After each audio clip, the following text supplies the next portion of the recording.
శ్రీ హరివాయు గురుభ్యో నమః. శ్రీమదానందతీర్థ భగవత్పాదాచార్య గురుభ్యో నమః. శ్రీ జగన్నాథదాస గురుభ్యో నమః. శ్రీ విద్యాసాగర మాధవ తీర్థ గురుభ్యో నమః. హరి ఓం. ಹರಿಕಥಾಮೃತಸಾರ ಗುರುಗಳ ಕರುಣದಿಂದ ಆಪನಿತು ಪೇಳುವೆ ಪರಮ ಭಗವದ್ಭಕ್ತರಿದನಾದರದಿ ಕೇಳುವುದು.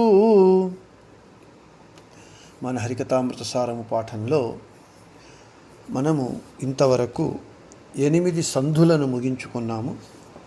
చివరగా మనము మాతృకా సంధిని ముగించుకొని దాదాపు వారం రోజులైంది. మధ్య కొద్దిగా విరామం వచ్చింది.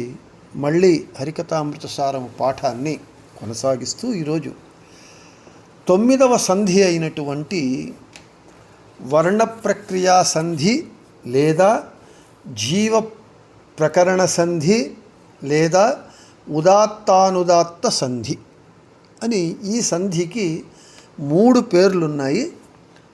ఈ సంధికి ఆ 3 పేర్లు ఎలా వచ్చినాయి, ఎందుకు వచ్చినాయి అనేటటువంటి విషయాన్ని ముందు చెప్పటం జరుగుతుంది. ఈరోజు ఈ సంధి యొక్క మొట్టమొదటి పద్యం ఉంటూ ఉన్నది. మనకు 51 వర్ణములు అక్షరములున్నాయి.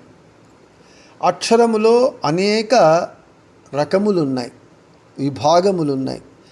వాటన్నింటినీ చెబుతూ వాటి యందు భగవంతుని రూపములున్నాయి, ఏ విధంగా ఆ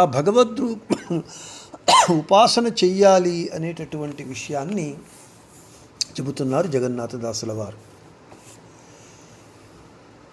హరియు పంచాశద్వరణ సుస్వర ಉದಾತ್ತಾನುದಾತ್ತ ಪ್ರಚಯ ಸ್ವರಿತ ಸಂಧಿ ವಿಸರ್ಗ ಬಿಂದುಗಳೊಳಗೆ ತದ್ವಾಚ್ಯ ಇರುವ ತತ್ತನ್ನಾಮರೂಪಗಳರಿತುಪಾಸನಗೈವರಿಳೆಯೊಳು ಸುರರೆ ಸರಿ ನರರಲ್ಲ ಅವರಾಡುವುದೇ ವೇದಾರ್ಥ. ಪದಚ್ಛೇದము. ಹರಿಯು పంచాశద్వరణ సుస్వర ఉదాత్త అనుదాత్త ప్రచయ ಸ್ವರಿತ ಸಂಧಿ ವಿಸರ್ಗ ಬಿಂದುಗಳೊಳಗೆ ತದ್ವಾಚ್ಯ ಇರುವ ತತ್ತನ್ನಾಮರೂಪಗಳರಿತು ಉಪಾಸನಗೈವರಿಳೆಯೊಳು ಸುರರೆ ಸರಿ ನರರಲ್ಲ ಅವರಾಡುವುದೇ వేదార్థ. ఇక ప్రతిపదార్థము. హరియు సర్వ పాప పరిహారకుడైనటువంటి అందరి జీవుల బింబరూపి అయినటువంటి శ్రీహరి పంచాశద్వరణ అకారము నుండి లకారము వరకు ఉన్నటువంటి 50 అక్షరముల యందు, దానినే పంచాశత్ అంటే 50 వర్ణములు, అక్షరములు. ఇక మనకు 51వ అక్షరం ఉన్నది క్ష అనేటటువంటిది. ఈ క్ష యందు 50 వర్ణముల అన్నీ సమావేశమై ఉంటాయి. కాబట్టి ఇక్కడ 50 అక్షరములు అని చెబుతూ ఆ అక్షరములందు సుస్వర అక్షరములను స్పష్టముగా మరియు శ్రావ్యముగా ఉచ్చరించటము సుస్వర. ఉదాత్త స్వరాన్ని ఎక్కువ ధ్వని యందు ఎత్తైన ధ్వనిలో పలకటము ఉచ్చస్వరము. అనుదాత్త ధ్వనిని తగ్గించి ఉచ్చారణ చేయటము. ప్రచయ అలా ఎక్కువ కాకుండా తక్కువ కాకుండా సమాన స్థితి యందు ఉచ్చరించటము. స్వరిత అనుస్వారముతో అంటే సున్నతో కూడుకున్నటువంటి అక్షరము యొక్క ఉచ్చారణ అనగా కంపన స్వరము. సంధి 2 పదములు చేరినప్పుడు లేదా 2 అక్షరములు ఒకటైనప్పుడు వచ్చినటువంటిది. విసర్గ 2 సున్నాలతో కూడుకున్నటువంటి వర్ణము. బిందు అర్ధాక్షరము యొక్క ఉచ్చారణ మరియు దాని పక్కన సున్నా సహితముగా ఉన్నటువంటిది. వీటి యొక్క వివరణలో చెప్తాను. ఇక ఈ విధంగా 7 భాగములందు ఉచ్చారణాక్రియమునందు ఈ 7 విభాగములున్నాయి. తద్వాచ్య ఆయా వర్ణవాచ్యుడై ఇరువ ఆ వర్ణములకు అభివ్యంజకమైనటువంటి శక్తిని ఇస్తూ ఉన్నటువంటి తత్తన్నామ ఆయా వర్ణముల పేరు మీదనే ప్రతిపాద్యుడై పేరుతో ప్రతిపాద్యుడై ఉన్న రూపగలను వర్ణము, స్వరము, ధ్వని ఈ విధంగా ప్రతిపాద్య భగవద్రూపములను అరితు తెలుసుకొని ఉపాసనగైవరు అంటే ఆయా వర్ణవాచ్య భగవద్రూపములను ఉపాసన చేసేటటువంటి వారు ఇళయొಳು ఈ భూమండలమునందు సురర సరి వారు దేవతలే, నరరల్ల సామాన్య మనుష్యులు కారు. అవరాడువుదే అంటే అటువంటి జ్ఞానులు మాటలాడేటటువంటి మాటలే వేదవాక్యములే అయి ఉంటాయి, వేరే కావు అని ప్రతిపదార్థం.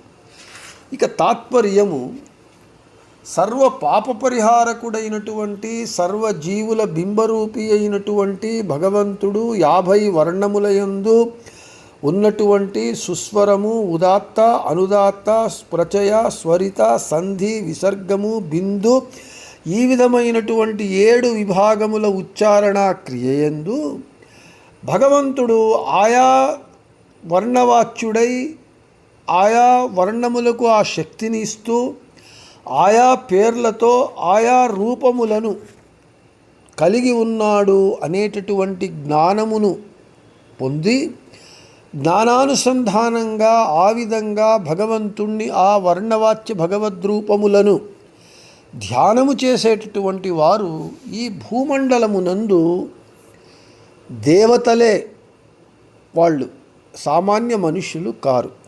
అటువంటి జ్ఞానులు పలికేటటువంటి మాటలన్నీ వేదవాక్యములే అయి ఉంటూ ఉన్నాయి కానీ వేరు కాదు అని చెబుతున్నారు. ఇక వివరణకు వస్తే మనకు ఐతరేయ భాష్యమునందు మహన్మేధస్వరో ఉదాత్తస్వర ఓంకార సహితం వ్యంజయతి భేరీశబ్దో అనుదాత్తాఖ్యం వర్ణం వ్యంజయతి ఘంటాశబ్ద స్వరితాఖ్యం వర్ణం వ్యంజయతి స్వర్ణచంచ్వాది శబ్దోనుదాత్తాఖ్యం వర్ణం వ్యంజయతి శ్వాసాదిశబ్దో మంద్రాఖ్యం వర్ణం వ్యంజయతి ప్రచయాఖ్యం వర్ణం వ్యంజయిత్వా చాంచల్యం ప్రకాశయతి. ఈ విధంగా ఆ వేదమునందున్నటువంటి స్వరములను తద్గత భగవద్రూప ఉపాసనాక్రమాన్ని ఇక్కడ ఈ ప్రమాణంలో చెబుతున్నారు. ఉదాత్తము అంటే ఉచ్చమైనటువంటి స్వరం, ఎక్కువ ధ్వనితో చెప్పేటటువంటిది ఉచ్చారణం ఉదాత్తము. అనుదాత్తము తగ్గించి చెప్పటం. ఇంకా మనకు అర్థం కావాలి అని అంటే సరిగమ పదనిస సంగీతంలో సారిగమ ఆరోహణంలో సా నుండి సరిగమ పదనిస సా చివరి సా పైకి వెళుతుంది. అవరోహణందు సనిదప మగరిస అన్నప్పుడు తగ్గుతూ వస్తుంది. ఎచ్చుతున్నప్పుడు ఉదాత్త, తగ్గిస్తూ ఉన్నప్పుడు అనుదాత్త. ప్రచయ ఉచ్చస్వరము నీచస్వరం కాకుండా సమాన స్థితి యందు పలికేటటువంటిది ప్రచయస్వరము. స్వరితము ఒక అక్షరము. స్వరితం అంటే ఒక అక్షరము, దాన్ని అనుసరించుకున్నటువంటి ఒక సున్నా అంటే సున్నా సహితంగా ఉన్నటువంటి అక్షరాన్ని ఉచ్చరించేటటువంటిది స్వరితము. ఇది కంపనస్వరము అని అంటారు. ఇక సంధి, అక్షరముల సంధికాలంలో ఉచ్చరించేటటువంటి స్వరం, 2 అక్షరాలు కలిసినప్పుడు. ఇక విసర్గ, 2 సున్నలతో కూడుకున్నటువంటి వర్ణ ఉచ్చార స్వరానికి విసర్గము అని అంటారు. బిందు, అర్ధ అక్షరము తర్వాత దాని పక్కన ఒక సున్నా. ఉదాహరణకు క్, క్ ప్లస్ ఆ ఇజ్ ఈక్వల్ టు క. అర్ధ అక్షరం అంటే క్, ఆ లేకుండా ప్లస్ ఒక సున్నా, దాన్ని బిందు అని అంటారు. ఈ విధంగా భగవంతుడు 50 వర్ణములలో 51 వర్ణములు. అయితే ఈ 50 వర్ణముల సమావేశమంతా ఒక క్ష అనేటటువంటి 51వ అక్షరంలో ఉంటుంది. కాబట్టి ఇక్కడ 50 అక్షరములు అని చెబుతూ ఈ 50 అక్షరములలో ఉన్నటువంటి ఉదాత్త, అనుదాత్త, ప్రచయ, స్వరిత, సంధి, విసర్గ, బిందు అనేటటువంటి 7 విభాగముల అక్షరాలు ఉండి ఉచ్చారణలో ఆ విధంగా భగవంతుడు తద్వాచ్యుడై, తన్నామకుడై, తద్రూపుడై భగవంతుడు ఆయా వర్ణములందు ఉన్నాడు అనేటటువంటి జ్ఞానాన్ని సంపాదించుకొని ఆ జ్ఞానాన్ని అనుసరిస్తూ ధ్యానము భగవంతుణ్ణి ఆయా వర్ణవాచ్య భగవద్రూపములను ఎవడైతే ధ్యానిస్తాడో వాడు ఈ భూమి మీద నివసించేటటువంటి దేవతగా పరిగణించబడుతూ వాడు సామాన్య మనుష్యుడు కాడు. వాళ్ళు మాట్లాడేటటువంటి అటువంటి మహాజ్ఞానులు మాట్లాడేటటువంటి మాటలన్నీ కూడా వేదవాక్యాలుగా పరిగణింపబడతాయి అని చెబుతున్నారు. మధ్వాచార్యుల వారు కూడా ధారిడ్యమేవానుదాత్తార్థ ఉదాత్తస్యోచ్యతార్థత నీచనా స్వరితస్యార్థ ప్రచయస్య చ యథాస్థితి సమాహారే అఖిలార్థాః స్యుః స్వరార్థానామియం స్థితి. దానినే మనకు వివరంగా ఆ ప్రమాణంలో ఉన్న వాటినే మనం ఇంతవరకు చెప్పుకుంటూ ఉన్నాం. ఈ విధంగా ఈ 50 అక్షరములు చేరి పదములవుతాయి, వాక్యములవుతాయి. అదే వర్ణములు అపౌరుషేయమైనటువంటి వేదములందు ఉన్నాయి. పౌరుషేయములైనటువంటి భారతము, రామాయణం మొదలైనటువంటి 18 పురాణములు, ఇతిహాసములందున్నాయి. ఇవి అన్నీ కూడా శృతి స్మృతులన్నీ కూడా భగవంతుణ్ణే ప్రతిపాదిస్తూ ఉన్నాయి. అదే భగవంతుడు చెబుతూ ఉన్నాడు, సర్వవేదయత్వదమామనంతి వేదైశ్చ సర్వైరహమేవ వేద్యః. అంటే సకల వేదములు, స్మృతులు ఇవన్నీ కూడా భగవంతుణ్ణే ప్రతిపాదిస్తూ ఉన్నాయి, నన్నే ప్రతిపాదిస్తున్నాయి. వేదైశ్చ సర్వై అహమేవ వేద్యః. వేదముల ద్వారా వేదములన్నీ నన్నే తెలియజేస్తూ ఉన్నాయి అని భగవంతుడు స్పష్టంగా చెబుతూ ఉన్నాడు. కాబట్టి మనకు ఈ సంధి యందు వర్ణ ప్రక్రియా సంధి అని వర్ణములను గురించి చెబుతూ, వర్ణములలో విభాగములను చెబుతూ ఆ విభాగముల ద్వారా ఆ వర్ణవాచ్య భగవద్రూపములు ఏవి అనేటటువంటి విషయాన్ని వివరిస్తూ ఉన్నారు ఉపాసన చేయడానికి. నేను మొదటే చెప్పినట్లుగా ఈ సంధికి వర్ణ ప్రక్రియా సంధి, జీవ ప్రకరణ సంధి, ఉదాత్తానుదాత్త సంధి అని 3 పేర్లు ఉన్నాయి.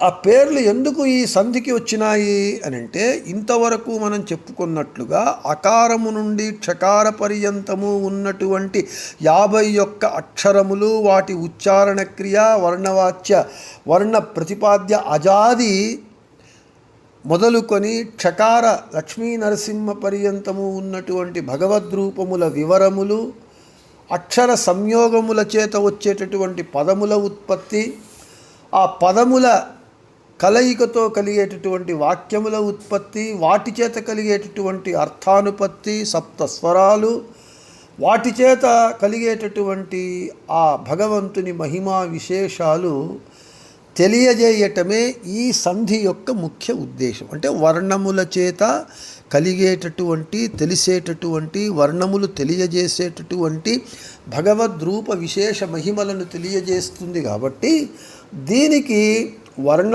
ప్రక్రియా సంధి అని ఒక పేరు. ఇక ఈ స్వరములలో, వర్ణములలో ఉదాత్తము, వేదములలో చెబుతూ ఉంటారు ఉదాత్తానుదాత్త స్వరిత అని. వేదములు మనకు వేదములను మీరు వేదముల యొక్క పుస్తకాలను చూస్తే పైన అక్షరాల పైన అడ్డగీత ఒకటి, నిలువు గీత ఉంటుంది. అది ఉదాత్త అనుదాత్త. ఏ అక్షరాన్ని పైకి ఎత్తి పలకాలి, ఏ అక్షరాన్ని కిందికి స్వరము తగ్గించి పలకాలి, ఏ అక్షరాన్ని ఉదాత్తము అనుదాత్తము లేకుండా సమాన స్థితిలో ఉచ్చరించాలి అని. కాబట్టి ఈ సంధియందు వర్ణముల యొక్క ఉదాత్త అనుదాత్తాది స్వరముల యొక్క ఉచ్చారణ క్రమము, వాటి యందు భగవంతుడు ఉండి వర్ణ ప్రతిపాద్యుడై ఆ వర్ణముల ఉచ్చారణ మొదలైనటువంటి ఆ వర్ణములకు ఆ అర్థాన్ని కలిగించేటటువంటి అభివ్యంజన శక్తి. ఉదాహరణకు క ఉన్నది. ఆ క అంటే ఆ అక్షరము ఉచ్చారణ చేయడానికి ఆ క అనేటటువంటి వర్ణము అక్షరము ఏమి శక్తిని కలిగిస్తుంది, ఏ అర్థాన్ని మనకిస్తుంది అనేటి విధంగా ఈ ఉదాత్తనుదాత్త స్వర ఉచ్చారణ క్రమములన్నింటినీ తెలియజేస్తూ వాటి యందు ఉన్నటువంటి భగవద్రూపముల వివరణను తెలియజేస్తూ చేసేటటువంటి సంధి కాబట్టి దీనికి ఉదాత్తానుదాత్త సంధి అని ఒకటి. ఇక అంతేకాకుండా ఇంకొక పేరు జీవ ప్రకరణ సంధి. జీవుల యొక్క స్వరూపదేహము యొక్క విషయము, ఆ జీవుల హృదయ స్థానమునందున్నటువంటి అష్టదళ పద్మము యొక్క వివరణ, ఆ దళములందు మూలేశనామక భగవంతుని యొక్క సంచారక్రమము, భగవంతుడు క్రియ ద్వారా జీవులలో ఉండి వారి చేత వారి కర్మానుసారంగా వారి స్వభావ గుణానికి అనుగుణంగా వారి చేత వాడు బింబమై పనులు చేసి ప్రతిబింబమైన జీవుల చేత పనులు చేయించేటటువంటి ఇత్యాది విషయాలను తెలియజేయటం వలన ఈ సంధికి జీవ ప్రకరణ సంధి అని పేరు. ఈ విధంగా ఈ సంధికి వర్ణ ప్రక్రియా సంధి, ఉదాత్తానుదాత్త సంధి, జీవ ప్రకరణ సంధి అని 3 పేర్లు ఉన్నాయి అని చెబుతూ ఇక విస్తారంగా ముందు వచ్చేటటువంటి పద్యములందు మనకు ఆయా వర్ణములు, అక్కడ భగవద్రూపములు, ఈ విధంగా జీవుని యందు 4 దేహములు, వాటి యందున్న భగవద్రూపములను మొదలైనటువంటి అన్ని విషయాలను విస్తారంగా ఈ సంధి యందు జగన్నాథదాసుల వారు వివరిస్తూ ఉన్నారు. అత్యంత శాస్త్ర గర్భిత విషయము, మనకు జీవునికి సంబంధించినటువంటి విషయము, జీవుని పరిమాణం ఎంత అంటే జీవుడు ఎంత సైజులో ఉంటాడు మొదలైనటువంటి అనేక జీవునికి సంబంధించినటువంటి భగవంతునికి సంబంధించినటువంటి అనేక రహస్య తత్వ విషయాలన్నింటినీ సంధి యందు మనకు జగన్నాథదాసుల వారు చెబుతూ ఉన్నారు. వీటన్నింటినీ మనము ముందటి పద్యాలలో చెప్పుకుందామని చెబుతూ ఈరోజు ఈ పద్యాన్ని ముగించి రేపు ఈశనలి విజ్ఞాన భగవద్దాసరలి సద్భక్తి ವಿಷಯ ನಿರಾಶ ಮಿಥ್ಯಾವಾದಿಯಲಿ ಪ್ರದ್ವೇಷ ನಿತ್ಯದಲ್ಲಿ ಈ ಸಮಸ್ತ ಪ್ರಾಣಿಗಳಲ್ಲಿ ರಮೇಶ ನಿಹನೆಂದರಿತು ಅವರ ಅಭಿಲಾಷಗಳ ಪೂರೈಸುವುದೇ ಮಹಾಯಜ್ಞ ಹರಿಪೂಜೆ అనేటటువంటి పద్యాన్ని రేపు చెప్పుకుందామని చెబుతూ శ్రీకృష్ణార్పణమస్తు మధ్వేశార్పణమస్తు అందరికీ శుభమస్తు.